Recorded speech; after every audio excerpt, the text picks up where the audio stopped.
নমস্কাৰ বন্ধু-বান্ধৱীসকল, পুনৰ আন এটা ভিডিঅ'লৈ আপোনালোক সকলোকে স্বাগতম জনাইছোঁ।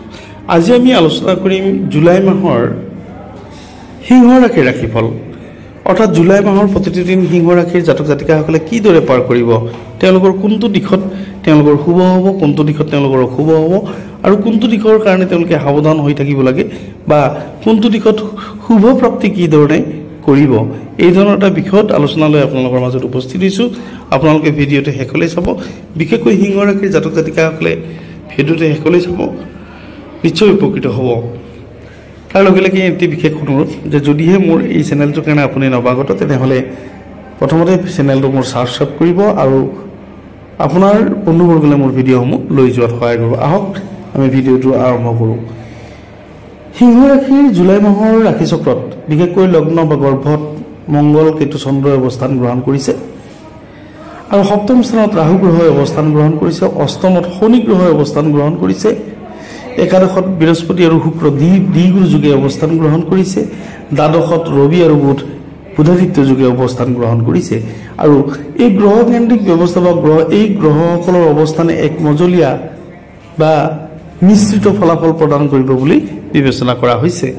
আচ্ছা, যি নহওক, আমি প্ৰথমতে আৰম্ভ কৰিম লগ্ন স্থান সম্পৰ্কীয় বিষয়খিনি। অৰ্থাৎ আমি সকলোৱে জানো সিংহ ৰাশিৰ অধিপতি গ্ৰহ ৰবি, আৰু ৰবি গৃহত মংগল, কেতু, চন্দ্ৰৰ অৱস্থানে এক মিশ্ৰিত ফলাফলৰ মান দিছে। অৰ্থাৎ ৰবি ঘৰত যদি মংগলৰ অৱস্থান হয় তেনেহ'লে মংগল বলৱান হয়, আৰু লগ্নত যদি বলৱান মংগলৰ প্ৰভাৱত তেজৰ লগত সম্পৰ্কিত হৈ থকা বেমাৰ আজাৰ বা ৰক্তক্ষৰণ, দুৰ্ঘটনা, এই ধৰণৰ বিষয়ত অসুবিধা পাব পাৰে সিংহ ৰাশিৰ জাতক জাতিকাসকলে। তাৰ লগে লগে লগ্নত চন্দ্ৰ আৰু কেতু একেলগে থাকিলে গ্ৰহণ যুগৰ সৃষ্টি হয়। গ্ৰহণ যুগে তেওঁলোকৰ কৰ্মত অসফলতা বা তেওঁলোকে তাৎক্ষণিক সিদ্ধান্তৰ অধিকাৰী বা তেওঁলোকৰ বিশেষকৈ কিছু ক্ষেত্ৰত অসুবিধা ভোগ কৰিব, কৰ্মত জটিলতা বাঢ়িব, এই ধৰণৰ কথাখিনি গ্ৰহণ যুগৰ কাৰণে হ'ব। আনহাতে সপ্তম স্থানত ৰাহু গ্ৰহৰ অৱস্থান গ্ৰহণ কৰিছে, সেয়েহে তেওঁলোকে বিয়া বাৰুৰ ক্ষেত্ৰত অসুবিধা পাব, সুখ স্বাচ্ছন্দ্যৰ ক্ষেত্ৰত, পাৰিবাৰিক দিশত, দাম্পত্য দিশত তেওঁলোকে অসুবিধা পাব। বা ৰাহু গ্ৰহৰ পূৰ্ণাংগ দৃষ্টিৰ ক্ষেত্ৰত কেতু গ্ৰহ সক্ৰিয় হৈ উঠিছে, যাৰ কাৰণে স্কিনৰ প্ৰব্লেম, ছালৰ বেমাৰত ভুগিব পাৰে বা কোনো ধৰণৰ কাৰণ নোহোৱাকৈ কৰ্মৰ পৰা বিচ্যুতি হ'ব। অষ্টমত শনি গ্ৰহই অৱস্থান গ্ৰহণ কৰিছে। অষ্টম স্থানত শনি গ্ৰহ অৱস্থান গ্ৰহণ কৰিলে কিছু মানসিক দ্বন্দ্ব, মানসিক চাপ, মানসিক অশান্তি বা টকা পইচা লেনদেনৰ ক্ষেত্ৰত কিছু অসুবিধা পাব বা অহেতুক মনৰ বেদনা বা মানসিক অসন্তুষ্টি, এই ধৰণৰ বিষয়খিনি শনিয়ে কঢ়িয়াই লৈ আহিব। অৱশ্যে একাদশ স্থানত বৃহস্পতি আৰু শুক্ৰ, যাক দ্বিগুৰু যুগ বুলি কোৱা হয়, এই দ্বিগুৰু যুগে অৱস্থান গ্ৰহণ কৰা হেতুকে আয়ৰ ক্ষেত্ৰত, ইনকামৰ ক্ষেত্ৰত, উপাৰ্জনৰ ক্ষেত্ৰত অত্যন্ত সুন্দৰ। একাদশত বৃহস্পতি, যাৰ কুকুৰে মৈতানে তাৰ বুলি কোৱা কথাষাৰৰ পূৰ্ণাংগ বাস্তৱ ৰূপায়ণ হৈছে সিংহ ৰাশিৰ ক্ষেত্ৰত। যদিও সিংহ ৰাশিৰ ক্ষেত্ৰত কেতু গ্ৰহ, মংগল গ্ৰহ, ৰাহু গ্ৰহ, শনি গ্ৰহ অশুভ দৃষ্টিকাৰক হৈ আছে, তথাপিতো বৃহস্পতি একাদশৰ আৰু শুক্ৰ একাদশত হোৱা হেতুকে আইন কামৰ ক্ষেত্ৰত অত্যন্ত সুন্দৰ। তেওঁলোকে চাকৰি বাকৰি লাভ কৰিব বা নতুন কৰ্মৰ প্ৰাপ্তি হ'ব বা চাকৰিয়ালসকলৰ পদোন্নতি হ'ব পাৰে বা প্ৰেম প্ৰণয় বিবাহৰ ক্ষেত্ৰত শুক্ৰ গ্ৰহই তেওঁলোকক সহায় কৰিব বা শুক্ৰ গ্ৰহৰ কৃপাধন্য হ'ব সিংহ ৰাশিৰ জাতক জাতিকাসকল। আৰু একেবাৰে দ্বাদশত ৰবি বুধ বুধাদিত্য ৰাজযোগৰ সৃষ্টি হৈছে।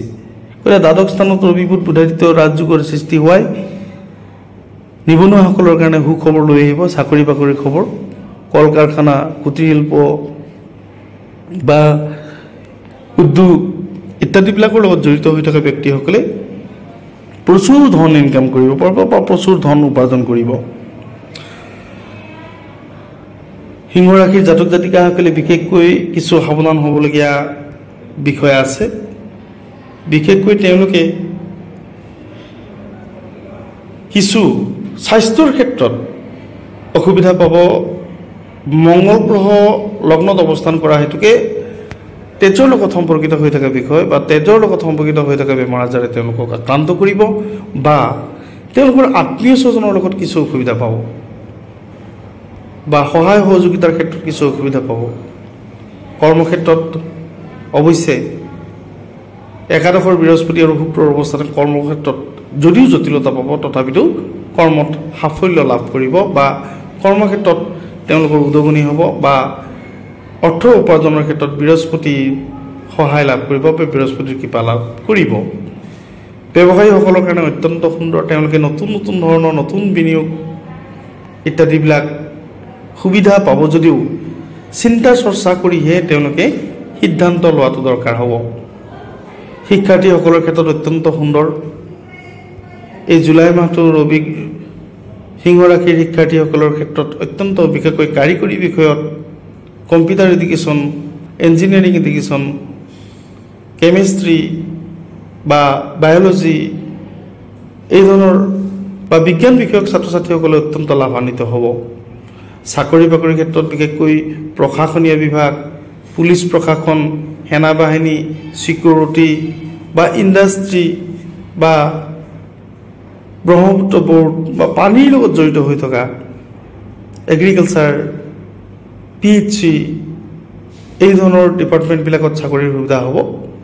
পাৰিবাৰিক জীৱনৰ ক্ষেত্ৰত যথেষ্ট সুন্দৰ, কিয়নো শুক্ৰ গ্ৰহ একাদশৰ অৱস্থান গ্ৰহণ কৰি সিংহ ৰাশিৰ কাৰণে পাৰিবাৰিক বা দাম্পত্য সুখৰ অধিকাৰী কৰিছে।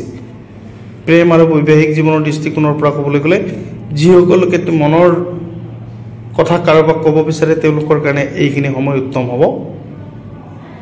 গতিকে ইতিবাচক উত্তৰ লাভ কৰিবৰ কাৰণে বা প্ৰেমৰ ক্ষেত্ৰত বিশেষকৈ ইতিবাচক উত্তৰ লাভ কৰিবৰ কাৰণে জুলাই মাহটো সিংহ ৰাশিৰ ক্ষেত্ৰত অত্যন্ত সুন্দৰ বুলি ক'ব পাৰি। সিংহ ৰাশিৰ জাতক জাতিকাসকলৰ বিশেষকৈ দ্বাদশৰ বুধাদিত্য যুগে কিছু বিশেষভাৱে তেওঁলোকে অৰ্থ আগমনৰ ক্ষেত্ৰত বা অৰ্থ ব্যয়ৰ ক্ষেত্ৰত কিছু কথা সহায় কৰিব বুধাদিত্য যুগে। গতিকে ৰবি বুধ বুধাদিত্য যুগৰ কাৰণে তেওঁলোকে চাকৰি বাকৰিৰ ক্ষেত্ৰত সহায়ক হ'ব বা তুলনামূলকভাৱে তেওঁলোকে কৰ্ম সংস্থাপনৰ ক্ষেত্ৰত যথেষ্ট উপকাৰ পাব। পৰিয়ালৰ লোকসকলৰ লগত যুক্তি তৰ্ক পৰিহাৰ কৰি চলাটো আপোনাৰ কাৰণে অত্যন্ত সুন্দৰ হ'ব। প্ৰেম আৰু বৈবাহিক জীৱনৰ দৃষ্টিকোণৰ পৰা এই মাহটো অত্যন্ত সুন্দৰ, অৰ্থাৎ ইতিবাচক উত্তৰ পাবৰ কাৰণে এই মাহটোৱেই হৈছে অত্যন্ত উত্তম সময়। বাস্তৱিক প্ৰেম নকৰি প্ৰেমৰ প্ৰদৰ্শন কৰাসকল সমস্যাৰ সন্মুখীন হ'ব পাৰে।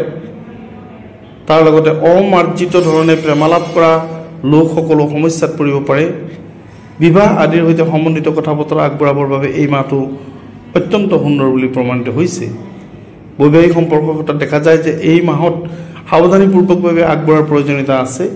কোনো ডাঙৰ সমস্যা নাহে যদিও সৰু সুৰা সমস্যাই দেখা দিব পাৰে, যিবোৰ ভালদৰে চম্ভালি লৈ আপুনি দাম্পত্য সুখ বৰ্তাই ৰাখিব পাৰিব।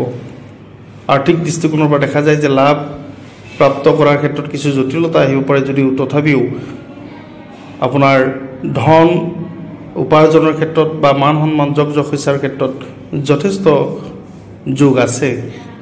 পূৰ্বৰে পৰা সঞ্চিত কৰি ৰখা ধন ব্যয় হোৱাৰ স্থিতি নিৰ্মিত হ'ব পাৰে। সেয়েহে পূৰ্বৰে পৰা থোৱা ধন সংৰক্ষিত কৰাৰ আৱশ্যকতা আছে। স্বাস্থ্যৰ দিশত এই মাহটোৱে কিছু দুৰ্বল ফল প্ৰদৰ্শন কৰিব।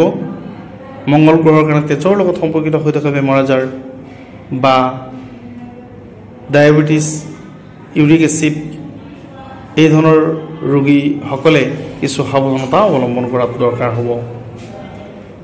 আৰু যদিহে আপুনি আগৰে পৰাই এই ধৰণৰ অসুখত ভুগি আছে তেনেহ'লে উপযুক্ত চিকিৎসকৰ পৰামৰ্শ লোৱাটো যথেষ্ট উত্তম হ'ব। যা নহওক বন্ধু বান্ধৱীসকল, সিংহ ৰাশিৰ জাতক জাতিকাসকলৰ ক্ষেত্ৰত জুলাই মাহৰ মাহিলী ৰাশিফলটো কেনেকুৱা হ'ব বা জুলাই মাহৰ প্ৰতিটো দিন কেনেধৰণৰ যাব, এই ধৰণৰ ভিডিঅ' এটা লৈ আপোনালোকৰ মাজত উপস্থিত হৈছিল। যদি ভিডিঅ'টো ভাল লাগে তেনেহ'লে এটা লাইক কৰিবলৈ নাপাহৰিব আৰু কমেণ্টত গৈ ওম নমঃ শিৱায় বুলি কমেণ্ট কৰিবলৈ নাপাহৰিব। ধন্যবাদ।